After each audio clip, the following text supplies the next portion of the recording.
Hello everybody, welcome to my YouTube channel. कैसे हो आप लोग? मेरा नाम Anshumukta Singh and most awaited revision series में आज बायोलॉजी में ह्यूमन रिप्रोडक्शन का थर्ड पार्ट है और इसमें के सेकंड पार्ट में मेंस्ट्रुअल साइकिल तक कवर कर लिया। तब इसमें कि फर्टिलाइजेशन, इम्प्लांटेशन आगे। तो एम्ब्रियो मतलब इसमें एग होता है, तो एग में ओवम प्लस एंड वो एग मेम्ब्रेन होती है। तो एग मेम्ब्रेन 3 टाइप की है: primary egg membrane, secondary egg membrane and tertiary egg membrane. तो प्राइमरी एग मेम्ब्रेन होती है तो वो सीक्रेट बाई oocyte होती है और इसका एग्जांपल है कि जोना पेलुसिडा। और सेकेंडरी एग मेम्ब्रेन है, उसका सिक्रीशन बाई ओवरी होता है एंड इसका जो एग्जांपल है वो कॉर्ना रेडिएटा एंड कोरियन बिलाई होती है वो। एंड टर्सरी एग मेम्ब्रेन है तो वो सीक्रेट बाई ओविडक्ट एंड ये प्रेजेंट होती है आउटसाइड एग मेम्ब्रेन की एंड लेकिन ये ह्यूमन में एब्सेंट होती है। इसकी एग्जांपल है सेल या सेल मेम्ब्रेन, तो वो ह्यूमन में एब्सेंट है। अब इसमें नेक्स्ट है कि ह्यूमन एग। तो ह्यूमन एग मतलब oocyte, तो इसमें कि ये oocyte है तो इसमें ये न्यूक्लियस है और इसमें कुछ कॉर्टिकल ग्रेन्यूल्स होते हैं जो गल्जी बॉडी से फॉर्मेशन होता है उनका। एंड इसके जो न्यूक्लियस के आउटसाइड है वो प्लाज्मा मेम्ब्रेन है और प्लाज्मा मेम्ब्रेन और नेक्स्ट वो है जोना पेलुसिडा। तो जोना पेलुसिडा और प्लाज्मा मेम्ब्रेन के बीच में है पेरीविटलाइन स्पेस, यहाँ पर फर्स्ट पोलर बॉडी बनती है। एंड जोना पेलुसिडा के आउटसाइड है कॉर्ना रेडिएटा और कॉर्ना रेडिएटा को कनेक्ट करके रखता है हाइलुरोनिक एसिड। अब इसमें जो स्पर्म है तो स्पर्म के हेड पर एक्रोसोम, वहाँ पर हाइड्रोलोनिक एंजाइम होते हैं। तो हाइड्रोलाइसिंग एंजाइम जिसको स्पर्म लाइसिन, तो इसमें 3 टाइप के एंजाइम होते हैं: हाइड्रोलोनिडेज और कॉर्ना पेनिट्रेटिंग एंड प्रोएक्रोसिन जो कि इनएक्टिव फॉर्म में होता है। अब हाइड्रोलोनिडेज एंजाइम है जो कि डिजोल्व करता है हाइड्रोलोनिक एसिड को और जो कॉर्ना पेनिट्रेटिंग एंजाइम है तो वो पेनिट्रेट करता है कॉर्ना रेडिएटा को। एंड प्रो एंजाइम जो प्रो एंजाइम है प्रो एक्रोसिन एंजाइम जो कि इनएक्टिव होता है वो एक्टिव होकर के डिजोल्व करता है जोना पेलुसिडा को और जिससे उसकी स्पर्म की एंट्री हो सके अंदर। एंड फर्टिलाइजेशन, तो फर्टिलाइजेशन की प्रोसेस है कि फर्टिलाइजेशन क्या होता है। तो फर्टिलाइजेशन में कि fusion of male and female gamete to form diploid zygote. अब इसमें ये फर्टिलाइजेशन है तो वो होता है कि site of fertilisation is ampullary region. और इस फर्टिलाइजेशन की 4 स्टेप है: syngamy, plasmogamy, karyogamy and amphimixis. तो सिनगेमी में fusion of plasma membrane of male and female gamete का होता है और प्लाज्मोगेमी में intermixing of their cytoplasm. Karyogamy में fusion of pronucleus of sperm and ovum and amphimixis में होता है इंटरमिक्सिंग ऑफ देयर क्रोमोसोम। अब फर्टिलाइजेशन के बाद है क्लीवेज। तो क्लीवेज में होता है कि इसमें रैपिड माइटोटिक डिवीजन होती है ऑफ जायगोट की एंड ये विच कन्वर्ट सिंगल मतलब सिंगल जायगोट होता है उसको मल्टी सेलर मोरुला में कन्वर्ट कर देता है। तो जैसे ये जायगोट है यूनिसेलर होता है, ये तो इसका फर्स्ट होगा तो ये हो जाएगा, इसका जो डिवीजन होगा वो होगा 2 सेल स्टेज में जाएगा जिसे ब्लास्टोमियर बोलेंगे। फिर सेकेंड में मतलब 4 स्टेज और 4 सेल स्टेज हो जाएगा, फिर 8, फिर 16 ऐसे होगा।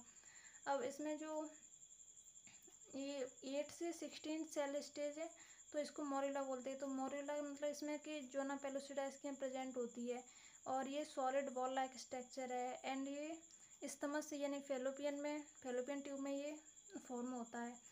लेकिन इसमें क्या है कि नंबर ऑफ प्लास्टोमियर्स हैं, तो नंबर ऑफ प्लास्टोमियर्स इंक्रीज हो रहे हैं और साइज ऑफ प्लास्टोमियर है वो रिड्यूस हो रहा है। एंड एम्ब्रियो का साइज है वो रिमेन कांस्टेंट है और जो इसका KI वैल्यू है मतलब कैरियोप्लाज्मिक वैल्यू, तो वो इंक्रीज हो रही है। और कैरियोप्लाज्मिक वैल्यू होती है कि volume of nucleus upon volume of cytoplasm. तो साइटोप्लाज्म का साइज तो इंक्रीज हो रहा डिक्रीज हो रहा है तो कैरियोप्लाज्मिक वैल्यू तो इंक्रीज होगी। अब मोरुला, तो मोरुला तो मतलब फेलोपियन ट्यूब में, तो उसके बाद जब ये यूटेरस में जाता है तो इसे ब्लास्टोसिस्ट बोलते हैं। तो ब्लास्टोसिस्ट मतलब यूटेरस में है तो इसमें क्या होता है कि रीअरेंजमेंट ऑफ ब्लास्टोमियर्स, तो जो ब्लास्टोमियर्स हैं तो उनका रीअरेंजमेंट होता है और एंडोमेट्रियम रिलीज, जो यूटेरस में एंडोमेट्रियम है वो रिलीज करती है यूट्राइन मिल्क। तो वहाँ से इसका जो सेल का जो अरेंजमेंट है ब्लास्टोमियर्स का वो है कि इसके जो और ये मतलब जोना पेलुसिडा है तो जोना पेलुसिडा के और जोना पेलुसिडा यहाँ पे प्रेजेंट होगी। तो इसमें जो आउटर मोस्ट लेयर है पेरीफेरी पर उन्हें बोलेंगे ट्रोफोब्लास्ट लेयर और जो मतलब एक जगह एसोसिएटेड हो जाएंगे उन्हें बोलेंगे इनर सेल मास। तो फिर यहाँ पे ये मतलब कैविटी का फॉर्मेशन होगा, इसे बोलेंगे ब्लास्टोसील। अब ये जो पेरीफेरी पर सेल्स हैं उन्हें बोलेंगे ट्रोफोब्लास्ट लेयर। तो ये मतलब रिलीज करती हैं lytic enzyme and HCG hormone. अब इसमें जो नेक्स्ट है कि ब्लास्टोसिस्ट, जो इसे मतलब ब्लास्टुला भी बोलते हैं, और इसमें मतलब हैचिंग हो गई, मतलब इसका कि जोना पेलोसिटा इसकी रिमूव हो गई। जब जोना पेलोसिटा रिमूव हो गई तो आफ्टर हैचिंग है, तो वो है कि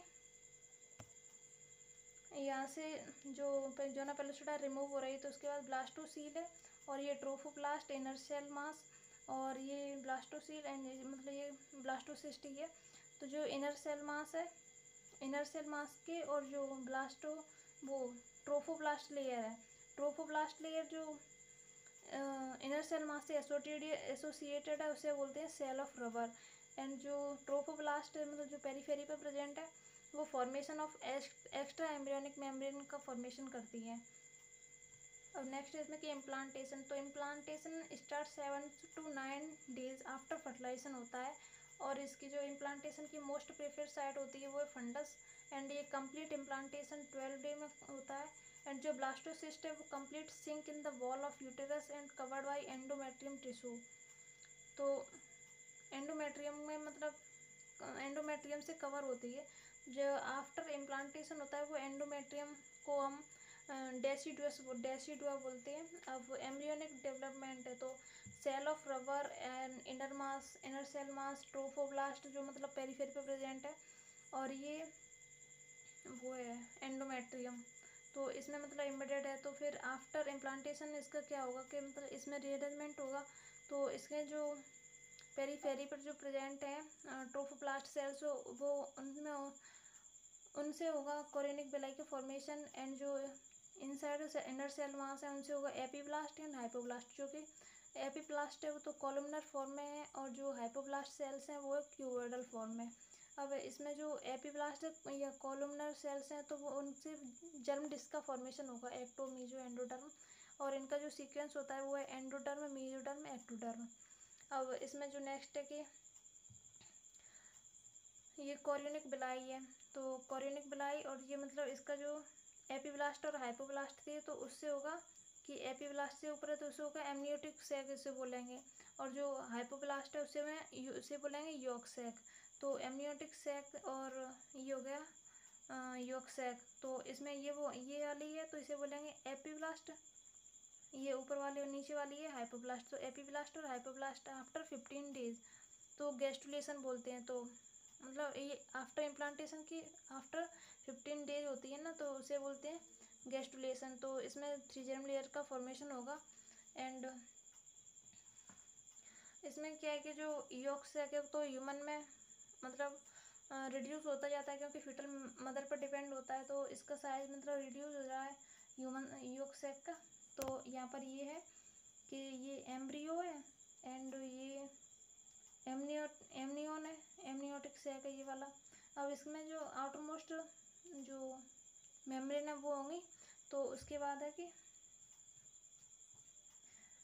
और ये जो कोरियनिक बिलाई है, तो कोरियनिक बिलाई यहाँ पर तो एब्सेंट हो जाएंगी, और ये कोरियनिक बिलाई सिर्फ यहाँ पर रह जाएंगी यॉक सैक की साइड में। तो यहाँ पर होगा प्लेसेंटा का फॉर्मेशन कोरियनिक बिलाइयों की। यहाँ पर ये तो फीटस का कोरियनिक बिलाई है प्लस एंडोमेट्रियम। तो एंडोमेट्रियम मैटरनल का मतलब मैटरनल का एंडोमेट्रियम, एंडो जो फीटल का है उसको कोरियनिक बिलाई। तो इनसे मिलकर प्लेसेंटा का फॉर्मेशन होगा। अब ये है एलेंटॉइस, एंड ये है यॉक सैक एम्ब्रियो ये वाला, और ये वाला है एम्ब्रियो, ये एमनियोटिक फ्लूइड है ये वाला। एंड जो कोरियनिक जो एक्स्ट्रा एम्ब्रियोनिक मेम्ब्रेन है वो है कोरियन एम्ब्रियन and yolk sac and allantois.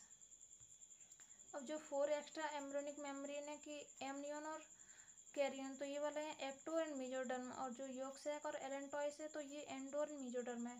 तो ये मतलब अम्बिलिकल कॉर्ड का फॉर्मेशन करती है। और ये मतलब जो एलेंटॉइस है ये वाली है कि मैनी स्मॉल, इसमें कई सारी स्मॉल ब्लड वेसल्स प्रेजेंट होती हैं। एंड नेक्स्ट है कि प्लेसेंटा, तो स्ट्रक्चरल एंड फंक्शनल यूनिट होती है between developing embryo and maternal body. अब इसमें जो प्लेसेंटा है उसमें हार्मोन होते हैं HCG, HPL and relaxin estrogen and progesterone hormone. तो इसमें HCG और HPL और रिलैक्सिन हार्मोन ये ड्यूरिंग प्रेगनेंसी होते हैं, रिलीज होते हैं। एंड इसका जो नेक्स्ट है कि इसमें supply of oxygen, nutrient and removal of waste material of fetus. अब नेक्स्ट है इसमें गेस्टेशन पीरियड। अब गेस्टेशन पीरियड की duration between fertilisation to parturition, मतलब चाइल्ड बर्थ तक। तो फर्टिलाइजेशन से पार्चुरेशन तक जो टाइम पीरियड है उसे गेस्टेशन पीरियड बोलते हैं। तो ये ह्यूमन में 9 मंथ होता है, या 266 डेज होता है, या 38 वीक होता है। फ्रॉम लास्ट मेंस्ट्रुअल से होता है। एंड इसमें जो चेंजेस होते हैं कि फर्स्ट मंथ में, आफ्टर फर्स्ट मंथ है तो आफ्टर फर्स्ट मंथ एम्ब्रियो का हार्ट फॉर्मेशन होता है। और जो एंड ऑफ सेकेंड मंथ है उस पर fetal develop limb and digits होते हैं। एंड एंड ऑफ 12 वीक या फर्स्ट ट्राइमेस्टर तो इसमें होता है कि most of the major organs system का फॉर्मेशन हो जाता है, जिसमें लिम्ब या एक्सटर्नल जेनेटल ऑर्गन्स हैं। और नंबर नेक्स्ट है कि ड्यूरिंग 5th मंथ होता है तो उसमें फर्स्ट मूवमेंट होता है, हेयर ऑन हेड प्रेजेंट होते हैं। और नेक्स्ट है कि एंड ऑफ 24 वीक, तो 24 वीक में या सेकेंड ट्राइमेस्टर तो इसमें body cover by fine hairs, eyelid separation and eyelid form ये होता है। और नेक्स्ट में कि after 9 month fully develop fetal होता है एंड रेडी टू डिलीवरी होता है। अब नेक्स्ट है कि पार्चुरेशन तो इसमें क्या कि biggest contraction of uterus and at the end of pregnancy cause delivery of fetus and this process of delivery of fetus is called parturition. मतलब पार्चुरेशन का डिलीवरी ऑफ फीटस ही होता है तो इसे पार्चुरेशन बोलते हैं। इसमें क्या होता है कि induce by complex neuro endocrine mechanism होती है, और इसमें originate from fully develop fetus and placenta which induce mild contraction in uterus, fetal ejection reflex this trigger the release of oxytocin. तो इसमें ऑक्सीटोसिन हार्मोन का रोल है कि hypothalamus से पोस्टीरियर पिट्यूटरी से जो रिलीज होगा ऑक्सीटोसिन, तो जो ऑक्सीटोसिन हार्मोन है तो वो प्रोस्टाग्लैंडिन इंक्रीज हो गया, कैल्शियम आयन है जो यूट्राइन मसल्स में कॉन्ट्रैक्शन के लिए रिस्पॉन्सिबल है वो इंक्रीज होगा। जब दोनों इंक्रीज होंगे तो कॉन्ट्रैक्शन यूट्राइन वॉल ये इंक्रीज होगा, तो इसके इंक्रीज होने से डायलेशन ऑफ सर्विक्स होगा जिससे कि बर्थ होगा। अब नेक्स्ट की मेमरी ग्लैंड, तो mammary gland of female undergo differentiation during pregnancy and start producing milk towards the end of pregnancy by the process called lactation. तो इनिशियल मिल्क होता है उसे कोलेस्ट्रम बोलते हैं। तो इसमें सेवरल एंटीबॉडीज़ प्रेजेंट होती हैं, IgA, तो और इसमें विटामिन E एंड B भी प्रेजेंट होता है। तो मतलब यहीं तक है ये पूरा chapter. Thank you, all the best.